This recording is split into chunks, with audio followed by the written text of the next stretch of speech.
has dedicado prácticamente toda tu vida a Valencia. ¿Qué significa el club, el escudo para ti? Pues mira, es que no sabía cómo expresar eso, entonces, pues de la única manera que te puedo expresar es que en estos 12 últimos años de mi vida, mi existencia, la existencia de Jaume Domènech, se ha basado en defender al Valencia, luchar por los intereses del Valencia, ir cada día a dejarme la piel porque es un orgullo representar al Valencia. Para un valenciano y un valencianista, dime qué más grande puede haber. No hay nada más grande. Entonces, pues, para mí lo ha sido todo. Lo ha sido todo. O sea, lo ha sido todo. Llegué con 22 años al filial. Todavía era un niño, porque con 22 años te crees mayor, pero eres un niño todavía.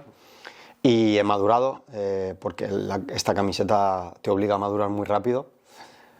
Para poder mantenerte tantos años tienes que ser muy fuerte, saber dónde estás y muchas cosas que tienes que saber sobrellevar. Y estoy muy orgulloso porque me lo han enseñado casi todo.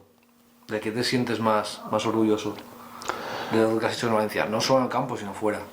De lo más orgulloso, creo que se está viendo en estos días, ¿no? Por el cariño de todos los compañeros, de la afición.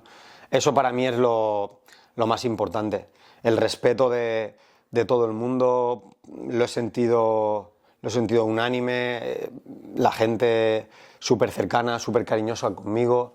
Entonces, lo que más me llevo es eso. Obviamente, lo que va a pasar y siempre estará en la historia es mi nombre ligado a la Copa del 2019. Entonces, como hito deportivo, obviamente ese es el más importante que he conseguido, pero creo que lo otro es más importante.